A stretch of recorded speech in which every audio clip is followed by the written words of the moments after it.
अरे बाप रे। भाई ये तो माहौल दिखा था यार।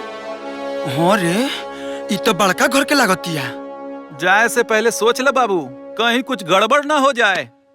मतलब लड़की भगवाइल बड़े कितना डराता रे। मोबाइल में लौटावे के बा तो चलो चल। मोबाइल के बहाने आज भेंट हुई। घर में बड़ा खर्चा कोइले बा। क्यों लौको तो नहीं खे। रुक ठोकत नहीं। क्यों बा का घर में? खोली सुनता नहीं। आ गई।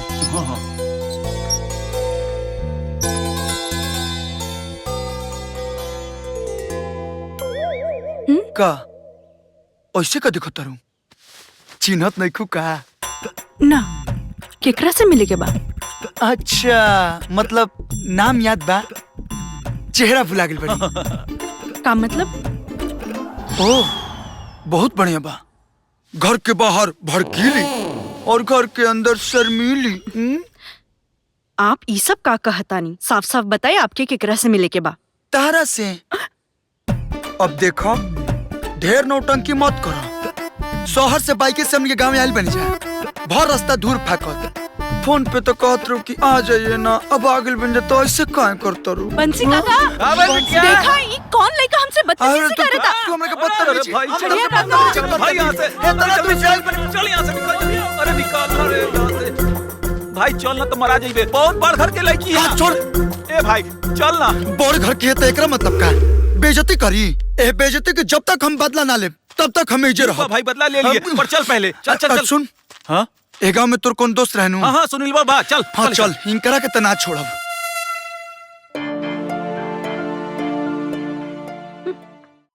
भलाई के जमाने नहीं के छोड़ब नाम करा के। ए आकाश भैया अब तो खा लो। खाली रोटी खाई। अरे मार्केट में ओकरा के गुंडा से के बचौलस? होके वाला दरोगा जी। ओकर मोबाइल पहुंचावे शहर से गाँव में के आई?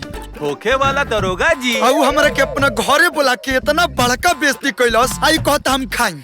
जब तक वो हम अपमान के बदला न ले तब तक हम अपना मुंह में अन्न न डालब। होके वाला दरोगा जी, घमंड तब्बे न चूर करबा जब तुम्हारे सामने आई। तुमने तो यहाँ पे ईगो हट कर दिया। अभी फोन लगाते हैं।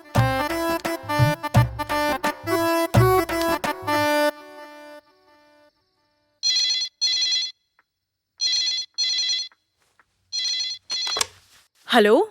हाँ गीता जी से बात करना है हमको। आकाश, हाँ तू तो घरे आवे वाला रहला तो का भइल? हाँ हाँ हम तोरा घरे ना आयल रही। तू कब आइला? हाँ मतलब तू हमरा से ना मिलल रहू। कमाल करे तारा। हम कब मिलनी तोरा से? ए बहुत बड़ खिलाड़ी बिया। ये खेला कर दिया। मिल जाए दे। ऐसा सबक सिखाई कि जिंदगी भर याद रखी। हेलो आकाश। हाँ हाँ हाँ सुना तन बोला। अच्छा का तू सच में हमार घरे आयल रहला? हाँ हाँ। और हम तोरा से मिलल रहनी? ना ना हम तो सपना देखत रही। कहा बानू कि जब से तोहरा से मिलल बानी हमारा नजर के सोचा बस तू लौकते बाड़ू। ई का कहता रहा? सॉरी मन के बाद जुबान पर आ गई। अरे ते हमरा घरे आवा। ना ना ना ना पिटाए खातिर। अगर आपको हमसे मोबाइल लेना है तो आप हमसे अकेले मिलिए, वो भी फेस टू फेस, तब हम आपको मोबाइल दे सकते हैं। घर पे नहीं आएंगे ना। अब तो तोहरा से मिले के पड़ी। अच्छा बतावा कहाँ मिली? अब तू बतावा हम तो से कहाँ मिली? वो ग्लोवा का टीला केहू से भी पूछ ला। वही जा आजा, हम मिले वही जा।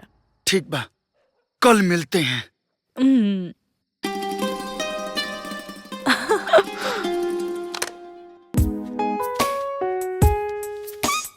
अरे गुलौआ के टीला तर तो हमनी के बुलौले रहे। जगहिया तो ये है लेकिन वो नहीं खेलौकत। लो आ गई। ना बॉडीगार्ड ना लठाई, अकेले आयल बिया। बुझाता आज मामला सेट हो जाए। तो जा चाप हाँ जाए नू जा। चल बेटा।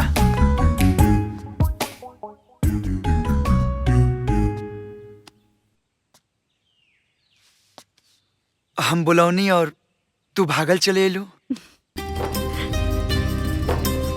तुहरो के हमरा से पहले नजर में प्यार बा।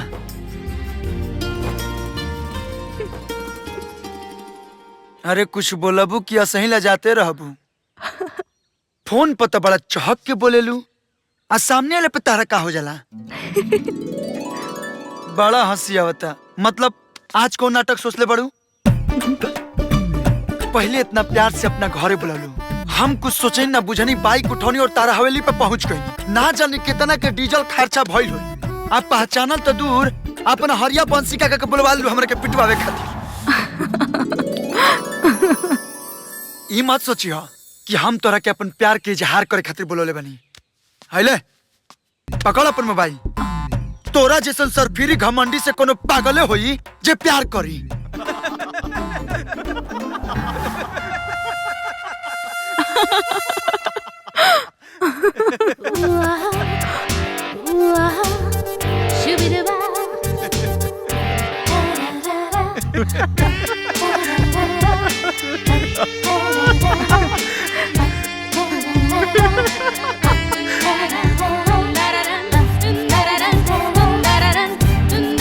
अरे बुद्धू, ई हमार दीदी है, सीता दीदी।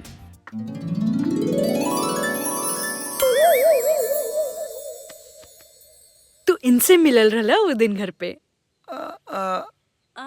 अरे हम तो पहचाने न पौनी। हमनियों के देख के गड़बड़ा गई नहीं जा। माफ कर दी सीता दीदी। रुआ के पहचान ना पौनी और रुआ के ना जाने क्या का बोल देनी। माफी काहे के आकाश, इनमें तोहार का गलती बा। सही कलुहा, एमे हमार कोनो दोस्त नहीं के, सब गलती राउर बहिन के बा। ई जोन खेला कैली हनु आज तो इनके ना छोड़ब। एकुल तो ठीक बा, लेकिन एगो बात बा कि सब ए जी, वो देखी आकाश और गीता की जोड़ी कितना अच्छा लगत बा ना। 2-4 दिन और रुक जाइता तो अच्छा रहत। जाइल जरूरी बा, कभी भी ट्रेनिंग बुलावल जा सकेला। ठीक तो लागत बा, बाकी हमनी के पहले सीता के बारे में सोचे के चाहिए। कहाँ जानी फिर कब मुलाकात हुई। अरे मुलाकात काहे ना हुई, बहुत जल्द वर्दी पहन के आई, तुहार माई बाबू से तुहार हाथ मांगब।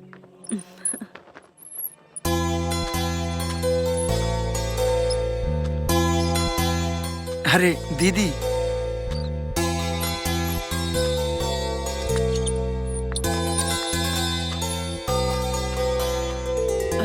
दीदी ई लोग आज जा ताड़ी दीदी।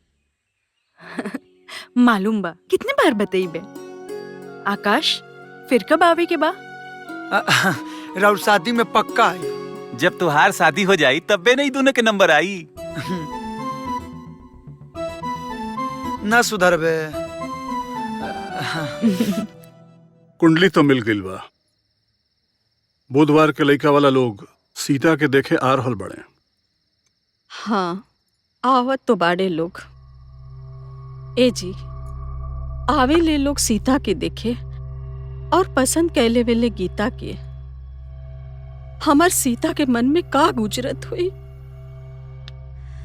ई बतिया तो हमहू सोचत रहनी है। एगो रास्ता बा, सीता के ब्याह तक गीता के लड़का वालन के नजर से दूर रखेगा। ई का कहता नी रोवा, गीता अपन बहन के ब्याह में दूर रही। देखा, अपना बहन के भविष्य खातिर गीता के इतना कुर्बानी तो देवही पड़ी। लगा तो गीता सुन लेलस। गीता, गीता, ए गीता, गीता, गीता, गीता, गीता बेटा, गीता बेटा, गीता, गीता, गीता, गीता बेटा, ये तू क्या करता हुआ? हम सब सुन लेनी बाबूजी। बेचारा हमार दीदी खातिर श्राप हो गइल बा। नहीं गीता, नहीं गीता, गीता तू ऐसा कब सोचिया भी मत बिटिया। अब हम का करी भाई, का करी। तू तो हमार जिगर के टुकड़ा हो बाबू। ये का करत रहलू? गीता तू हमर समझदार बिटिया बाड़ू ना। हिम्मत से काम ला बिटिया, हिम्मत से काम ला। ए बिटिया चला चल अभी सीता के समझावा, सीता के समझावा। चलो। चला आओ।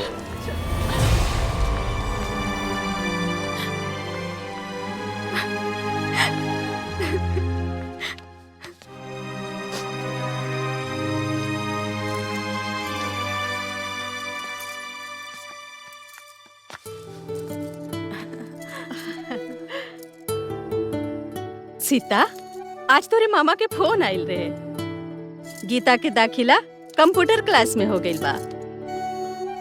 अब तो गीता के जाए की पड़ी मामा के पास।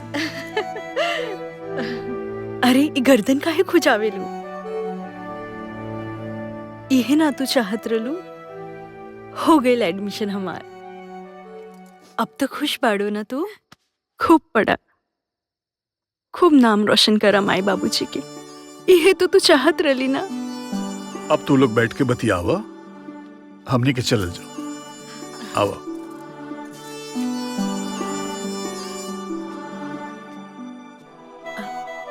हमके काल ही जाए के बा। पता बा गीता, अब फिर से केहू आ रहल बा हमके हमार नजर में गिरावे खातिर। ई का कहताड़ू दीदी? भगवान हमके कुरूप बनौले बा। बेवकूफ ना, हम सब जानतानी तो काहे जाताड़ी? ऐसन मत कही दीदी। हमार दीदी जैसन सुंदर लड़की दुनिया में केहू नहीं खे, केहू ना। ना जाने कितना दुख देवे खातिर हम पैदा ले ले बानी तू लोगन के। ये का कहता रू तू? अभी हम जाके माई बाबूजी के सब बता दे। ना रे ना, वो लोगन से कुछ मत कहिए। वैसे ही वो लोग बहुत परेशान बा हमार वजह से। तू हमार छोट बहन है, हमार बुच्ची है। तोरा सामने रो लेवे से मन हल्का हो जाला। पागल होगा, हर बात पे रोवे काहे लागे लो। ई बार देखिए सब ठीक हो जाए। देवी जैसन हमार दीदी, देवता जैसन मिली है हमार जीजाजी। हमार मन कहता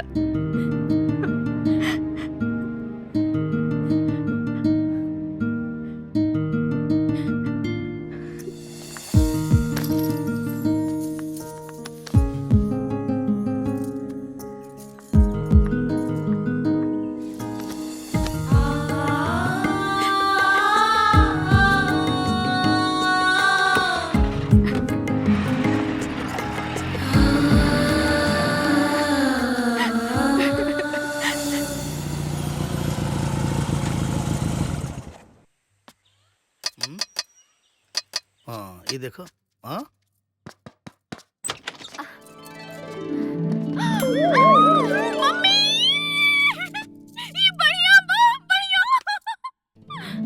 आकाश। बेटा तहार नाम का बा? तहार माता पिता कहाँ बाड़न? का करेला तू? घर में के हो? ई दुनिया में हमार केहू नहीं खे।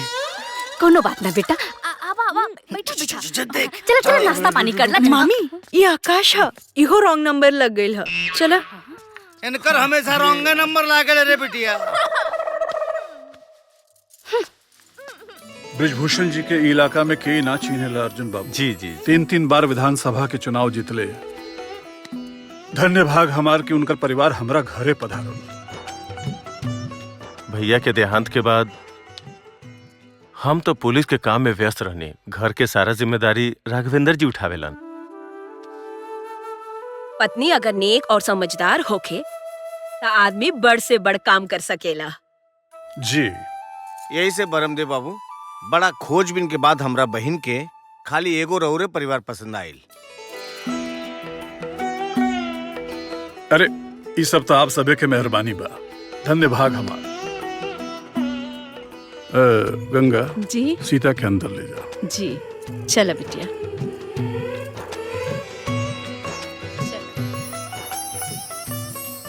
रवा सब है हमार बेटी के तो देख लेनी। इस सांच बा कि हमार बेटी बहुत सुंदर नहीं खे, बाकी पूरा परिवार के एक साथ में लेके चले वाली ऐसा लड़की। कैसन बात करतनी चाचा जी? सुंदरता तो हमारा खातिर वैसे ही हवे जैसे कोई बहुत अमीर घर में पैदा भइल होखे और धीरे धीरे गरीब हो जाला। सुंदरता भी तो धीरे धीरे खत्मे हो जाला ना। वाह, जैसन ऊंचा खानदान वैसने ऊंचा विचार। तो बोली पंडित जी, अब तो दोनों ओर से रिश्ता मंजूर बा। जब मंजूर बात तो लेन देन के बात कर लें। जी हमने के इतना छोट ना बनाई पंडित जी। भगवान के दिहल सब कुछ बा हमरे पास ब्रह्मदेव जी। बस राउर बेटी के जरूरत बा और कुछ नहीं। हम तो धन्य हो गई, बड़ा अच्छा लागल हमरा। बाकी शादी के धूमधाम से करे में हम कौनो कसर ना छोड़ो।